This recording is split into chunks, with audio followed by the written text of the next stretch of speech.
ask you, on Iran, are the negotiations still happening this week? Yeah. Where will they be? And what do you need to hear from Iran? They're all over. They are negotiating. They'd like to do something, and we'll see if something is going to be done. They had a chance to do something a while ago, and it didn't work out, and we did Midnight Hammer. I don't think they want that happening again, but they would like to negotiate. We are negotiating with them right now, yes. Where will the meeting be? It seems like I it's can't tell changing. you that. Mr. President, what There's more than one meeting. Yeah, please. Mr. President, how was your meeting with Gustavo Petro earlier today, and did you come to any agreement on counter-narcotic efforts? Yeah, we did. We worked on it, and we got along very well. He and I weren't exactly the best of friends, but I wasn't insulted because I never met him. I didn't know him at all. And we got along very well, and we're working on that. We're working on some other things, too, including sanctions. And we had a very good meeting. So you did do agreement. I thought it was terrific. You know, it was very good. We got along great. Mr. President, can you give us any update on how the talks are going for potential changes to the Department of Homeland Security? Have you agreed to any specifics? Well, we have a secure border. In fact, we have 9 months now where nobody has come into our country illegally. Now, I don't know if I can believe that, because, you go from 25 million people to nobody, but the Democrats do that. They're leaning left, the people that do that report. And for 9 months, they have said nobody has come into our. It is a strong, great border. We do have people coming into our country, but they're all coming in legally. You take a look at that and look at what was going on a year and a half ago on our border, where criminals were coming in, drug dealers were coming in, people from mental institutions were coming in. The worst, they say the worst, I don't even know if I like the term, but the worst of the worst was coming into our country. And now we have virtually our country it's beautiful to see. Even if you go down, some of you, I think, were down there a couple of weeks ago, and you couldn't believe it, right? Because you were there 2 years ago. 10,000 a day. And 10,000 a day. And now you didn't even see anybody. Nobody comes up. We're saving lives because nobody comes up. They have to come through the jungles, and they're dying of all sorts of problems, including murder. And we have nobody coming in, and we're getting people out. That we have 11,888 murderers who came into our country. We're getting them out. We're getting them out fast. And the only place where there's a little bit of a problem, and I will tell you this, Minnesota, their crime because of us, because we've taken out thousands of criminals, their crime is down. Not because of anybody else, it's because of us. Their crime is down.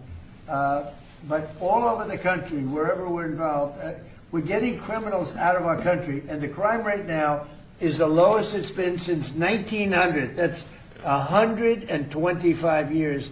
And that's despite the fact with an open border stupid policy, 25 million people, in my opinion, came into our country. And many of those people should not have been allowed to come into our country. Mr. President. On Ukraine, Mr. President, yesterday you were talking about how Vladimir Putin had agreed to a pause during the cold weather.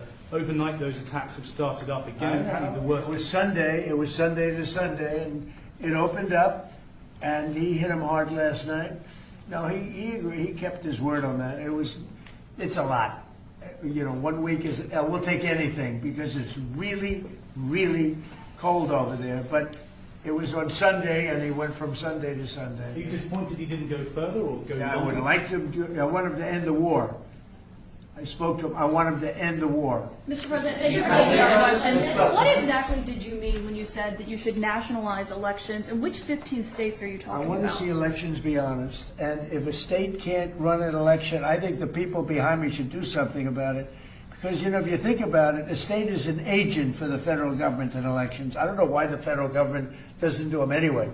But when you see some of these states about how horribly they run their elections, what a disgrace it is, I think the federal government, when you see crooked elections, and we had plenty of them, and by the way, we had them last time, but go to 2020 and look at the facts that are coming out. Rigged, crooked elections. If we have areas, take a look at Detroit, take a look at Pennsylvania, take a look at Philadelphia. You go take a look at Atlanta. Look at some of the places that horrible corruption on elections. And the federal government should not allow that. The federal government should get involved. These are agents of the federal government to count the votes. If they can't count the votes legally and honestly, then somebody else should take But the over. Constitution says it should be states that Go administer ahead. elections, Mr. Yeah, President. they That's what the can, you know what? Constitution says. They can administer the election, but they have to do it honestly. Are you open to negotiating on warrants when it comes to ICE? This is an ask from Senator Schumer. I mean, Requiring search warrants for ICE and immigration officials. I haven't even done it. I'm not thinking about search warrants. Yeah, Lindsey Graham is going to answer that. No, it makes no sense.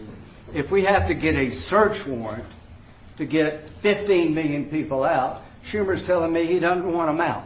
It's the most ridiculous idea. They do have some good ideas, I think. But I've got a better idea. It's your idea. In sanctuary cities. On immigration, I know what I'm talking about. I've got the scars to prove it.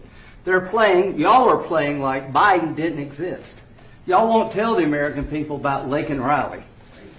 It's a one-sided debate. For 4 years, our border was obliterated. They let them come in by the tens of millions, and they want to go back that way. We're not going. So, Mr. President, stick to your guns. If you got reforms that make ICE better, more professional, talk to me. But you should embrace what I'm suggesting. As long as 12 states have sanctuary policy, they'll keep coming. Unfortunately, you won't be president forever. These magnets of illegal immigration have to go. There is no upside to sanctuary city unless you're a complete radical nut job. The cops hate it, fraud around sanctuary cities, and you're going to get more illegal immigration. We're going to have a debate. I've been trying to solve this problem, but what the Democrats are doing is they're not getting to the underlying problem. It's not Stephen Miller. It's not Chris Young. It's not me. It's not you. It's policies that have been on the books that don't work. So if you want a debate on how to solve this problem, show up next week. I'm going to take President Trump's idea that it's time to end the insane policy of sanctuary cities. We're going to take it to the floor and we're going to vote, and people in November are going to get to see who they trust to keep the border secure. Schumer or Trump? I'm with Trump. Mr. President, And by the way, I hope you're going to press that very hard. And the other thing, we are with you. I think everybody's with you. It's a sanctuary for criminals. That's who it is. They could make our lives so much easier. All they have to do is hand over their criminals, hand over people that came into our country illegally, that are murderers, that came out of jails, that came out of mental institutions, that are drug dealers. I can't believe in Minnesota that they want to have murderers walking all over the streets. I just don't believe it. Maybe somebody says it's good politics. I don't think it's good politics. I think it's really bad. The other thing we can't lose sight of is you probably have in Minnesota, and it's worse in some places like California, $19 billion in fraud. And we're going to find out, we're very deep into that investigation. But we're not going to forget that. A lot of people think that a lot of this nonsense that's going on is to try and, hide what's going on with respect to the fraud. They have at least $19 billion. You're hearing 9. Now I'm hearing it's 19, and it's probably much more.